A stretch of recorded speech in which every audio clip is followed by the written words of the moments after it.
The Podcast. Für diesen Driving Dreams und mir einen ganz besonderen Amateur von Autoen, die für willkommen hießen, der Johann Laffer. Hier ist für allem am deutschsprachigen Raum durch seine Kochsendungen bekannt und hat unter anderem Gourmets-Restaurant gefördert und Großstare bekocht.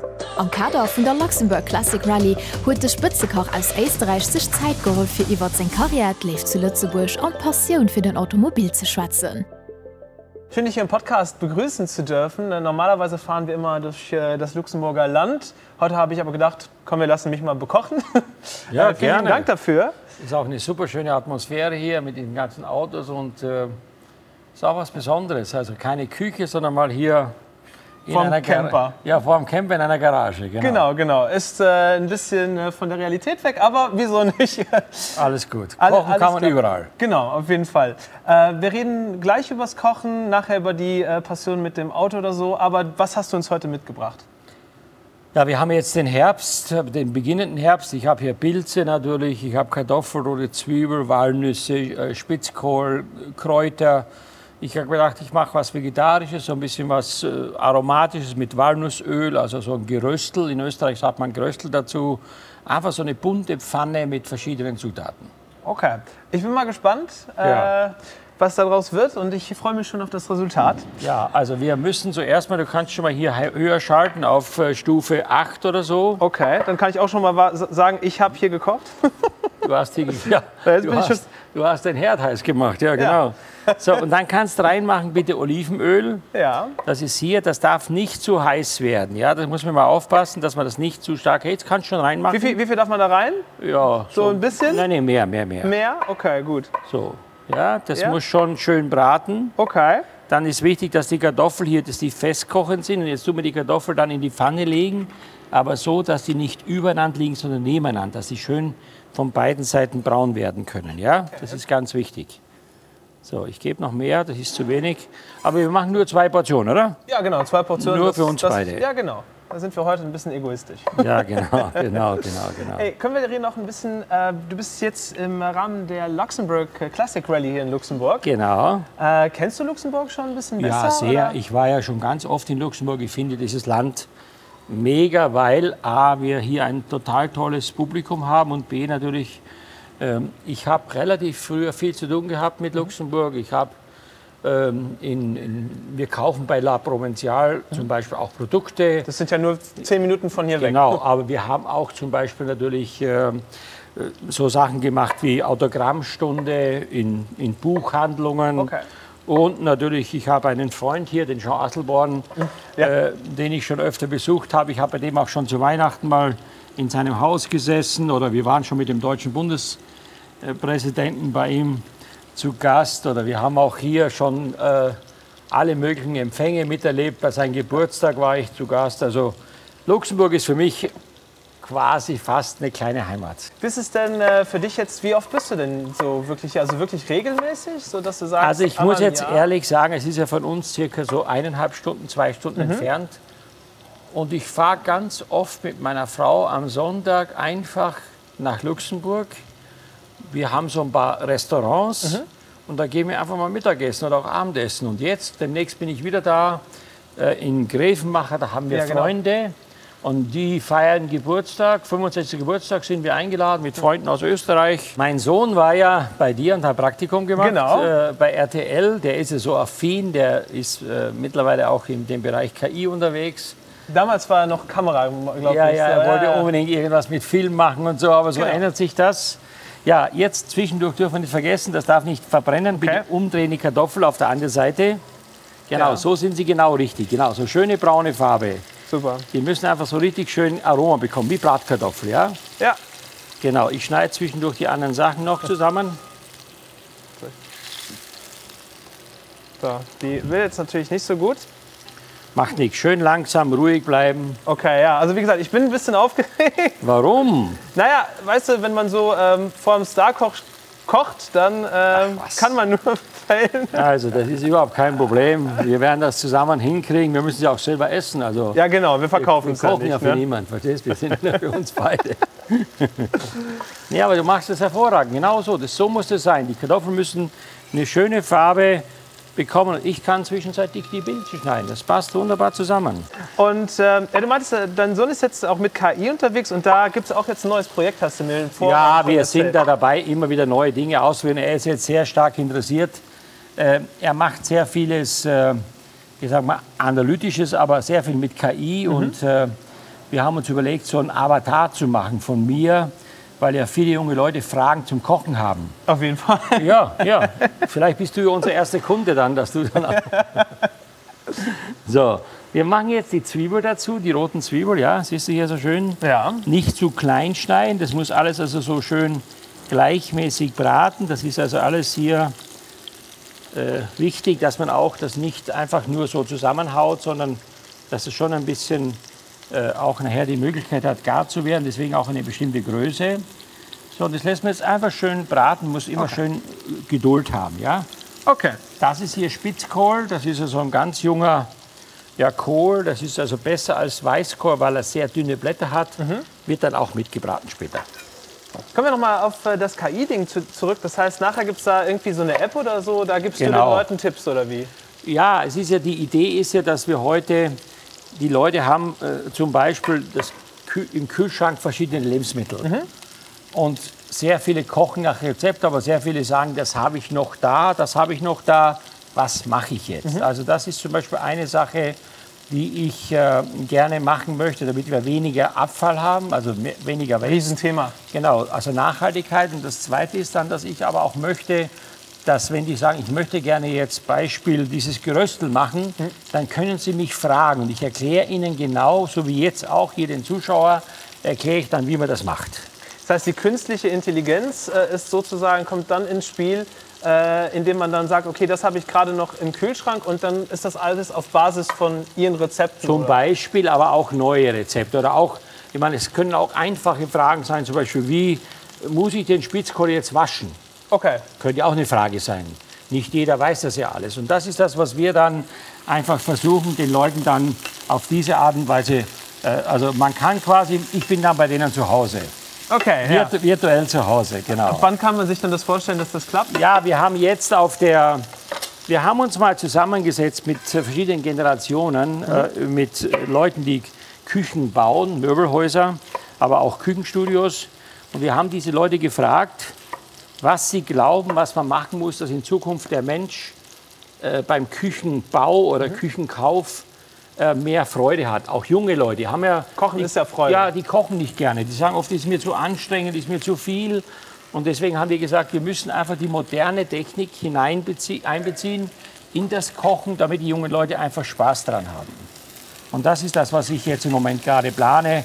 Das hat auch was mit Möbel zu tun, das hat was mit verschiedenen Dingen, so mit Abfallsystemen zu tun, Nachhaltigkeit zu tun, Oberflächen zu tun. Das sind verschiedene Dinge, die in Zukunft eine Rolle spielen. Das war eigentlich auch alles so ein bisschen eine Frage, die ich im Voraus habe. Ich meine, ich kenne Sie ja schon, als meine Oma schon die Kochsendung mit Ihnen geschaut hat. Deswegen, Sie innovieren ja auch immer. Am Anfang war es ja dann TV und jetzt geht es so mit artifizieller Intelligenz weiter. Ist das immer so was, wo Sie sagen, das muss einfach? Nee, das ist jetzt Walnussöl übrigens, habe ich ein bisschen dazugegeben für den Geschmack. Nee, warum mache ich das? Weil ich möchte, dass die Leute sich besser ernähren, gesünder ernähren, wissender ernähren. Also Ernährung ist ja ungefähr 60% der Krankheiten haben in der Regel was mit Ernährung zu tun. Und wenn man weiß, zum Beispiel, wie heiß man das Öl macht oder welche Produkte für bestimmte Krankheiten bestimmte Vorteile haben, dann ist das ganz, ganz wichtig. Und deswegen habe ich gesagt, ich muss mich der Zeit von heute anpassen. Sonst sagen die Leute, ja gut, ich meine, den kenne ich aus dem Fernsehen, aber was macht der eigentlich? Das ist zu konservativ, das ist nicht modern genug, das ist vielleicht auch nicht attraktiv genug und das muss ich natürlich immer machen.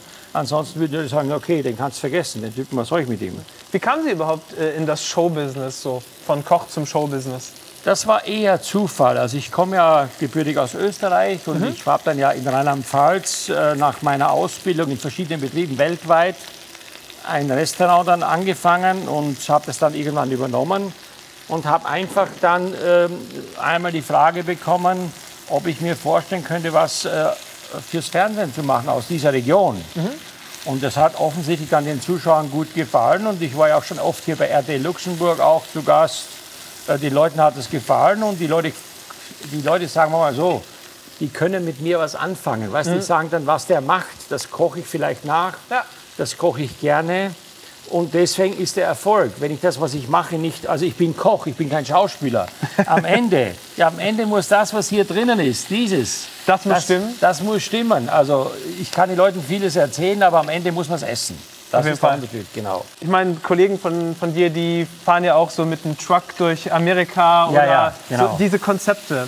Machst du die eigentlich immer mit oder ist das nur... Ja, also ich war jetzt gerade die Sendung ist jetzt vor ungefähr 2-3 Wochen ausgestrahlt worden. Ich war mit dem Hensler bei der Pizza-Weltmeisterschaft in Italien. Das ist natürlich, ich sage es jetzt mal auch mit einem Augenzwinkern, Pizza-Weltmeisterschaft mit einem Österreicher und einem, der sonst Sushi macht. Aber es war eine mega Erfahrung, weil wir natürlich, wir haben so viel gelernt, wir haben so viel gesehen. Und ich meine, was ist eine gute Pizza? Das wissen ja die meisten Leute nicht. Wir können hier vielleicht ein bisschen zurückschalten auf Stufe 5. Das ist also so, dass die Leute das gar nicht wissen. Ich weiß es heute auch noch nicht. Ich weiß wirklich, weil Pizza gibt so viele Dinge. Ich weiß zum Beispiel, was ein guter Pizzateig ist, aber dann geht es ja los. Welche Tomatensauce, wie lang backen, welcher Ofen, welcher Belag. Es ist wirklich nicht ganz einfach. Ja, das Problem ist ja bei der Pizza eigentlich, und ich darf das als Halbitaliener sagen, das Land ist sich ja beim Essen nie eins. Also Carbonara, die einen sagen ja Creme mit Sahne, genau, die anderen sagen ohne, genau. Genau, also ich glaube, deswegen gibt es keine richtige Pizza. Ich glaube, die richtige Pizza ist diejenige, die schmeckt. Also wir haben ja bei dem Pizza-Wettbewerb Due, wo also einer Pizza backt und einer den Belag macht, haben wir uns ja überlegt, Carbonara zu machen. Ja? Also auf den gebackenen Teig Parmesan, Schaum und Guanciale und so Zeug drauf machen. Wir wurden Vorletzter. Wir wurden von 90 Teilnehmern 89.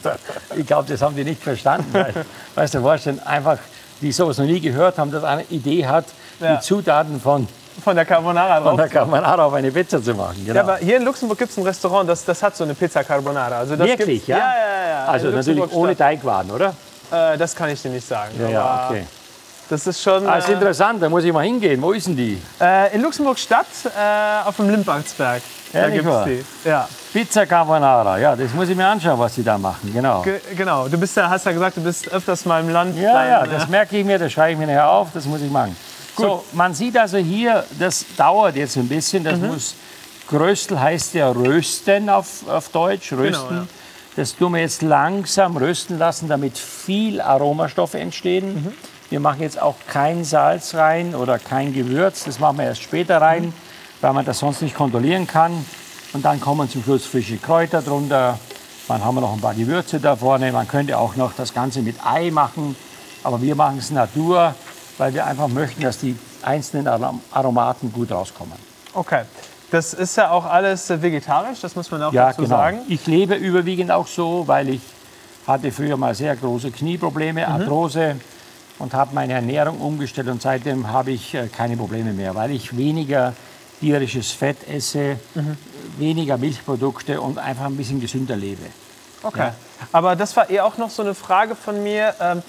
Sie müssen ja so ein bisschen alles kochen. Ne? Also ich meine, Gäste haben ja mehrere Bedürfnisse, sagen wir mal so. Gibt es auch Sachen, die Sie nicht so gerne essen, aber trotzdem kochen?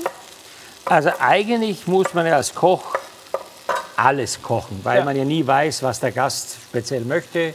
Das Problem ist nur natürlich, manchmal muss man fairerweise sagen, ich kann zum Beispiel kein Matjes essen. Okay. Also Matjes ist für mich ein No-Go. Oder auch Seeigel. Ich war in Japan und da gibt es immer diese rohen Seeigel, kann ich nicht essen. Aber man muss trotzdem den Mut haben, das zu probieren, um zu sagen können, ist gut oder schlecht. Verstehst du?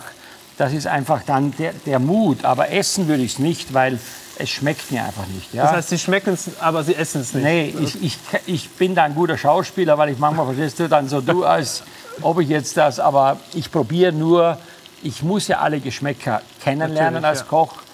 Aber insgesamt muss ich sagen, ja, viele Dinge esse ich besonders gerne und manche Dinge esse ich nicht gerne. Was ist denn so dein All-Time-Favorite?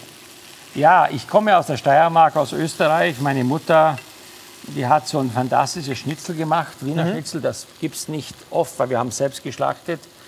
Und das ist immer noch so also ein gutes Schnitzel mit Kartoffelsalat, Gurke, Kürbiskernöl.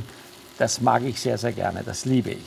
Okay, ja, Also, du sagst jetzt Steiermark, das Rösten kommt ja auch aus Österreich, oder? Genau, das ist eine österreichische Spezialität. Gröstel, das machen wir, das heißt ja Schinkengröstel oder auch Nudelfleckerl oder das macht man mit verschiedenen Fleischresten. Das ist immer so ein Essen, was man meistens gemacht hat am Wochenende, wo man die Reste aus dem Kühlschrank zusammengenommen hat und dann einfach das alles zusammen geröstet hat. Und man kann das auch mit dem Ei machen noch drüber, aber wir machen es heute, wie gesagt, schon Natur. So, das sieht schon schön aus hier. So. Ja. Jetzt machen wir dann weiter, indem wir dann die Nüsse reinmachen, noch Kräuter dazu machen, Gewürze und dann irgendwann riecht man die 2 Teller an. Okay. Reden wir weiter über deine Karriere als Koch. Du bist ja, wann kam dann der Moment, als du gesagt hast, so jetzt gehe ich raus aus Österreich und... Ich hatte, als ich meine Ausbildung beendet hatte, war ich in der Jugendnationalmannschaft und da haben wir verschiedene Wettbewerbe bestritten. Und wir waren dann an einem Ort, wo dann auch Köche aus dem Ausland zu Gast waren. Und dann hat ein Küchenchef aus Berlin gesagt, vom Schweizer Hof, wenn ich mal Lust hätte, dann könnte ich mich gerne bei ihm bewerben. Er würde freuen, wenn ich bei ihm anfange. Und das habe ich dann nicht vergessen. Und als ich dann soweit fertig war mit der Ausbildung, habe ich den angerufen, nach der Bund, ich musste erst mal zum Militär. Und dann habe ich den angerufen und hat er gesagt zu mir, ja, gerne. Und dann bin ich nach Berlin. So habe ich angefangen und habe dann natürlich das Glück gehabt, dass ich in sehr guten Betrieben arbeiten durfte. Witzigmann, Schweizer Stumpf, Viehhauser, Lenotre Paris und so weiter. Und das hat mir natürlich sehr viel Erfahrung gebracht. Und dann habe ich 1983 angefangen in Gulden, alles in Rheinland-Pfalz und 88 dann das Ganze übernommen. Und wir sind dann 1994 nach Stromberg, auf die Stromburg, das war ja die alte Burg, mit über 100 Mitarbeitern und haben dann 2019 im Mai das verkauft und jetzt mache ich halt zum Beispiel Luxemburg-Klassik, Rallye fahren oder ich mache ein bisschen Fernsehen noch und Lufthansa. Ich betreue die Leute. Ich mache bei Lufthansa weltweit die Business Class. Ah ja? Ja, dafür bin ich verantwortlich und da bin ich sehr viel unterwegs auf der ganzen Welt und kümmere mich natürlich sehr stark ums Kochen und natürlich um die Rezepte. Du meintest jetzt vorhin, du warst kurzzeitig beim Militär, als ich glaube, das war ja dann die normale Ausbildung, die man dann machen musste. Ja, 9 Monate bei uns. Warst du da auch als Koch aktiv im Militär oder kam das dann gar nicht? Ich war im Offizierscasino und habe dann für die da gekocht, aber wir waren 3 Köche für 9 Personen, also es war kein großer Stress. Das war eher so wie heute. Ja, so wie heute, genau. Ich kenne es als Musiker, bei mir ist es so, wenn ich dann mal Songs höre, irgendwann erwische ich mich dabei, dass ich analysiere. Ja. Wie ist das bei dir beim Kochen? Wenn du essen gehst im Restaurant, analysierst du oder ist das für dich oft so, ich genieße das? Also das geht gar nicht anders. Wenn man den Beruf gelernt hat, bitte auf 2 schalten. Jo. Wenn man den Beruf gelernt hat und dann essen geht, dann kennt man ja die Hintergründe. Also ich gucke ganz genau. Es beginnt bei mir schon mal, wenn ich sehe, was da kommt, die Lebensmittel, ob die frisch sind oder ob die aus der Tiefkühltruhe kommen oder was auch immer. Dann natürlich ist für mich sehr wichtig die Atmosphäre. Wo sitze ich? Nette Bedienung. Und jetzt kennen mich oft die Leute und dann musst du natürlich auch aufpassen, was du sagst. Nicht, dass sie denken, der Typ ist doch irgendwie bescheuert. Ja? So, jetzt habe ich mir Folgendes angewöhnt, gelernt. Das eine ist, wenn das Essen so mittelmäßig ist, dann sage ich zum Kellner so irgendwann mal, ob er das gekocht hat, zum Kellner. Aber die meisten verstehen das nicht, weil sie denken, was, ich bin ja Kellner, kein Koch. So, und dann, wenn der nicht reagiert und das auch nicht richtig einordnet, dann sage ich, dann wenn ich fertig bin, die Rechnung bitte, dann kommt die Rechnung und dann zahle ich und dann kommt der berühmte Satz von mir, gehen Sie bitte in die Küche und fragen Sie den Chef, ob er das, was er mir heute serviert hat, selber essen würde. Schon selber mal gegessen hat. Und was kommt meistens? Ich habe schon zig Situationen gehabt, wo mir der Küchenchef nachher nachgelaufen ist auf der Straße und mich gefragt hat, was ich damit meine. Ja, ich meine es ernst, weil ich sage jetzt mal, ich weiß nicht, wie es in Luxemburg ist, aber Essen ist doch relativ teuer geworden. Auf jeden Fall. Und die Lebensmittel sind sehr teuer. Und ich finde, wenn ich was mache, dann mache ich das gut oder gar nicht. Warum soll ich das nicht richtig gut machen? Also, das ist ja, also für mich ist das hier, Lebensmittel, das ist für mich sehr wertvoll. wir müssen ja gucken, dass wir mit diesen wertvollen Lebensmitteln auch mit Respekt umgehen. Weil das ist ja das, wovon wir leben. Wir können nicht leben von, ja, wir können die Flasche hier anhängen lassen, aber das möchte ich nicht. Ja? Und deswegen ist es für mich sehr wichtig, dass wir uns beschäftigen mit den Lebensmitteln, dass wir respektvoll sind. Und wenn wir sie verarbeiten, dann auch mit Liebe verarbeiten, mit Leidenschaft verarbeiten, dass am Ende was Gutes rauskommt. So, und jetzt sind wir dann bald soweit. Hast du irgendwo eine Gabel oder so zum Probieren? Ja, wir haben hier schon mal, wir haben hier hinten eine liegen. Ja, warte mal, ich mache das mal fertig. Und dann darfst du probieren und mir sagen, was da noch alles fehlt. Weil du bist heute das Maß aller Dinge. Aber du wolltest auch noch mit essen, oder? Ja, aber ich möchte... Nachher fragst du, wer der Koch war. Ich möchte jetzt von dir wissen, ob du Ahnung hast. So. Guck mal, ist doch schön, oder? Ist so richtig, ja, das hat so eine richtige, schöne, herbstliche Farbe. Das schmeckt sehr schön ganz aus. Einfach. Ja, probieren. Darf ich zugreifen? Okay. Ja, darfst probieren. Ich nehme schon noch ein bisschen Aber davon aufpassen, ist heiß.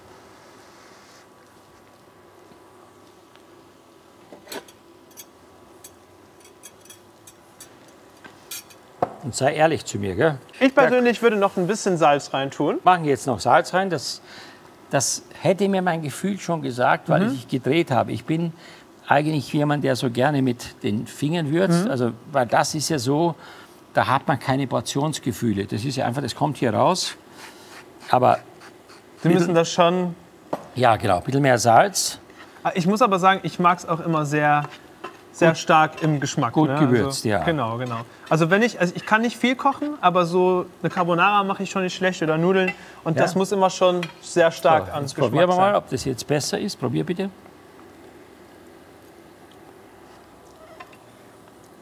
Also. Sagst du? Ja, ist sehr lecker. Also. Ich würde es auf jeden Fall essen. Ich auch. Weil es ist wirklich, das sieht man dem gar nicht an. Es ist sehr aromatisch durch diese Pilze, durch das Walnussöl, durch die Zwiebel, durch die Kartoffel, durch den Spitzkohl, die frischen Kräuter. Das ist sehr, sehr aromatisch. Und ich glaube auch, das ist etwas, wo man sagen kann, dass man mit wenig Aufwand, mit preiswerten Zutaten sehr, sehr gut kochen kann.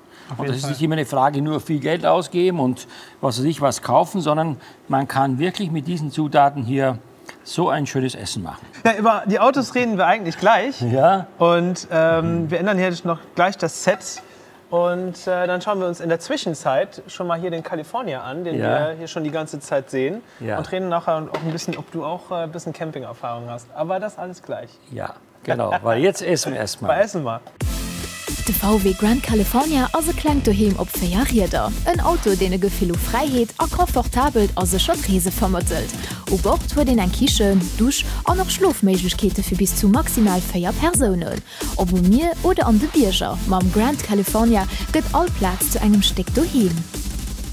So, Freunde. So, dann würde ich mal sagen, guten Appetit. Ja, ebenfalls. Guten Appetit. Dann, danke fürs Kochen. Gerne. Und ja, wir haben gerade den California als Camper gesehen. Ist das so was du schon gemacht hast, gecampt? Oder tust du das öfters? Nee. Aber ich hatte mal eine Fernsehsendung gemacht, so über den Osten Deutschlands früher. Und da sind wir mit so einem Camper durch die Gegend gefahren. Am Anfang ist das sehr gewöhnungsbedürftig, aber es hat mir echt Spaß gemacht, weil man immer alles zusammen hat. Man muss nicht immer irgendwo einchecken, auschecken und so weiter. Und ich muss sagen, ich liebe die Natur. Also Natur, wenn schönes Wetter ist, man ist flexibel, man kann sich natürlich da die diversen Dinge anschauen. Also mir hat es sehr viel Spaß gemacht, muss ich wirklich sagen. Also es ist jetzt nicht unbedingt mein bevorzugtes Reisemobil oder in Zukunft auch, dass ich da auf dem Campingplatz Urlaub mache.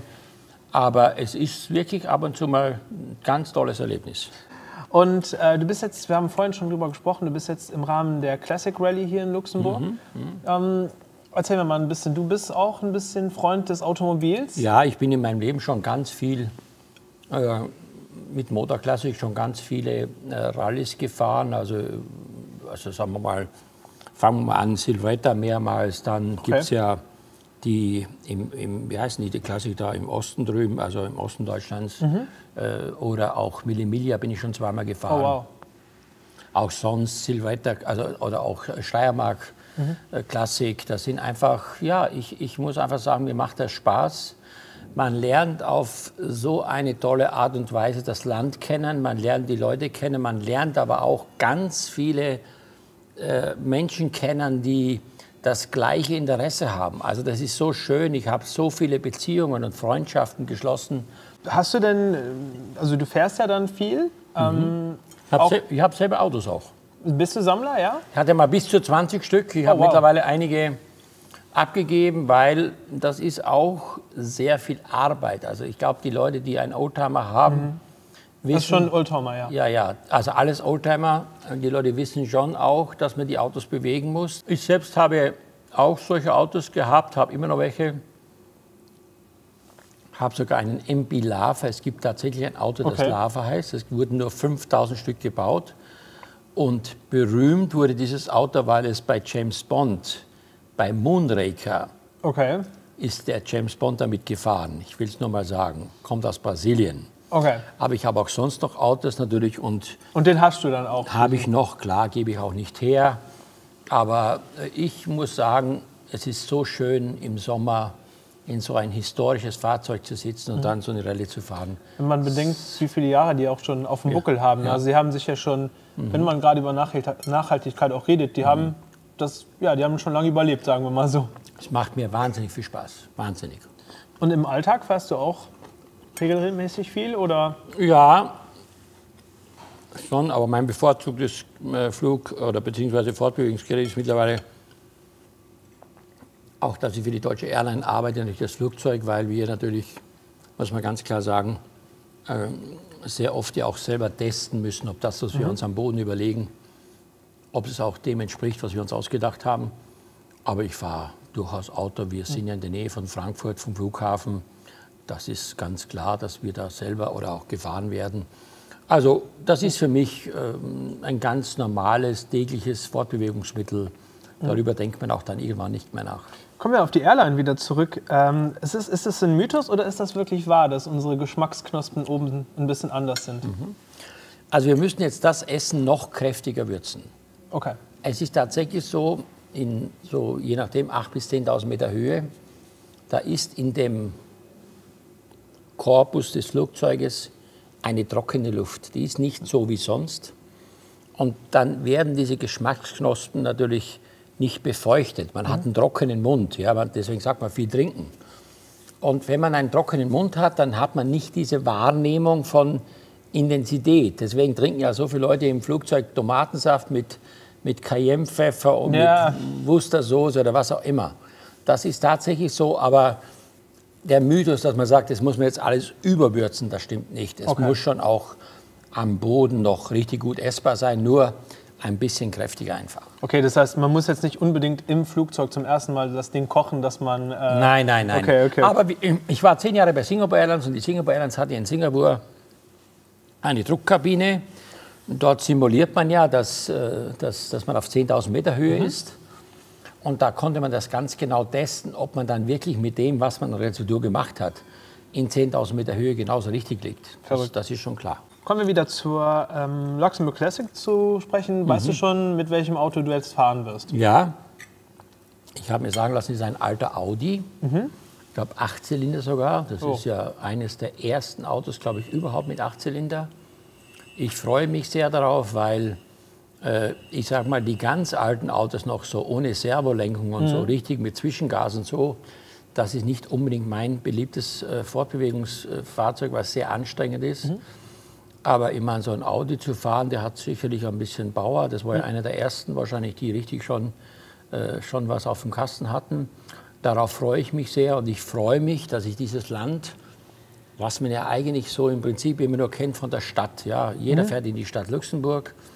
Es ist so ein wunderbares Land auf dieser Welt und ich möchte es jetzt einfach mal kennenlernen. Die unterschiedlichen Gegebenheiten. Ich bin früher oft zu Andi Schleck gefahren, habe dort ein Fahrrad gekauft oder bin auch mal hier Fahrrad gefahren und so weiter. Aber ich möchte jetzt einfach mal dieses Land in ihrer Schönheit kennenlernen, in seiner Schönheit kennenlernen. Und ich möchte auch einfach mal auch die Leute sehen. Und auch, wie gesagt, wichtig ist dass die Kombination alte Fahrzeuge, nette Menschen, sicherlich sehr gutes Essen und dann einfach dieses Fortbewegen und dabei eben dieses Land mit den verschiedenen unterschiedlichen Strukturen kennenlernen.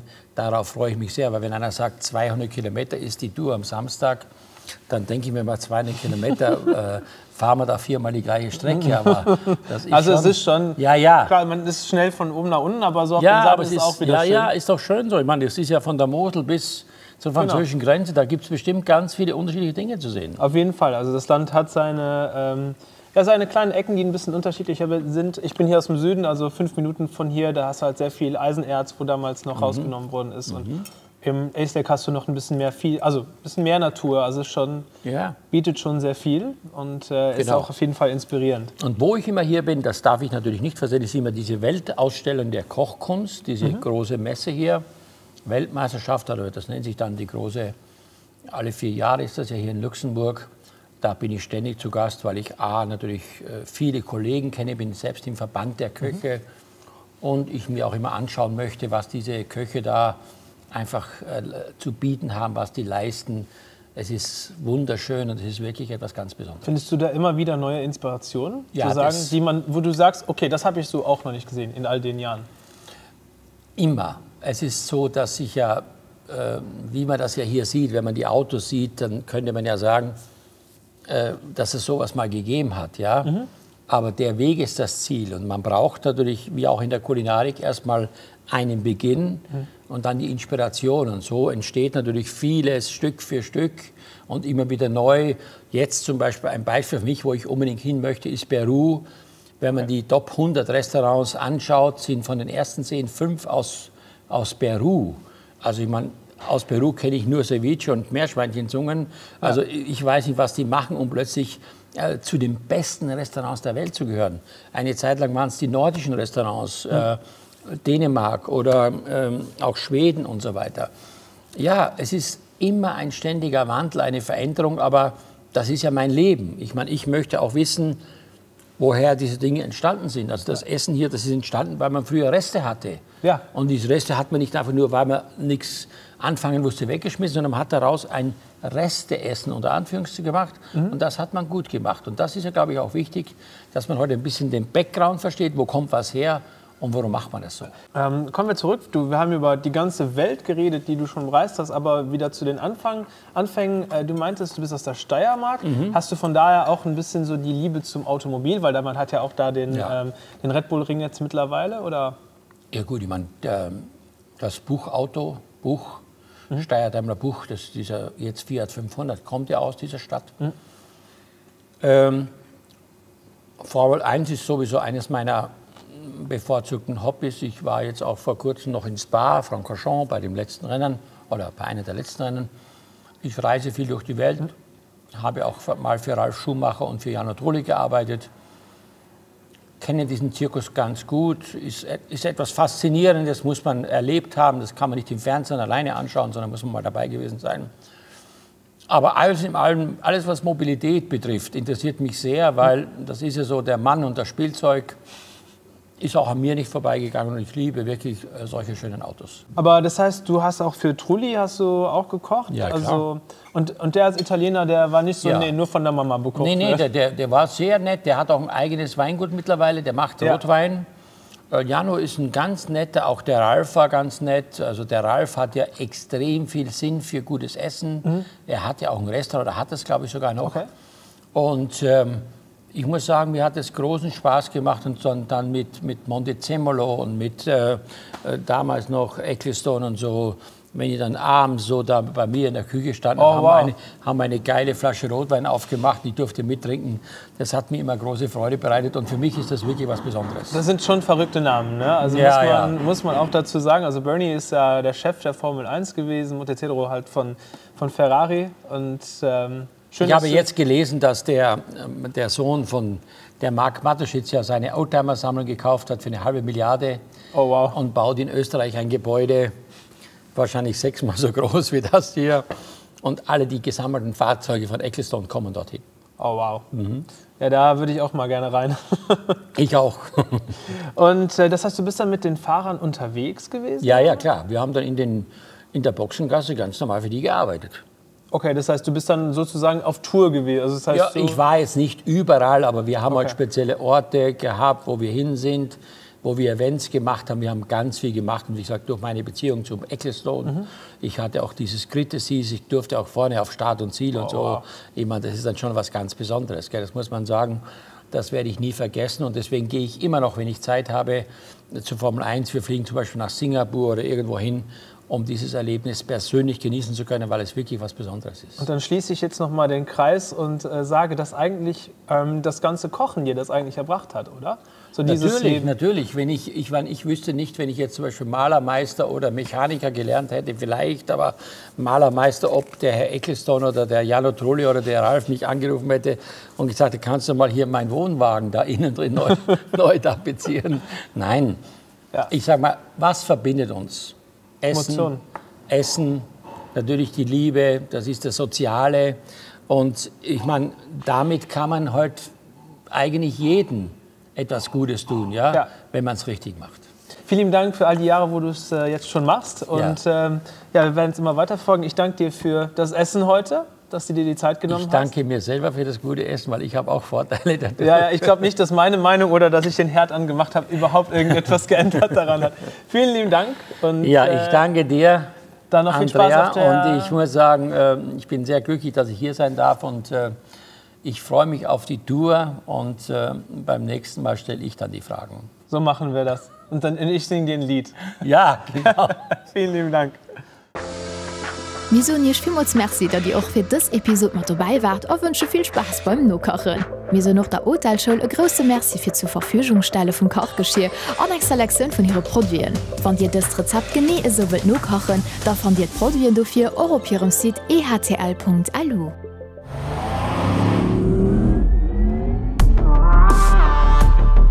Driving Dreams. The Podcast.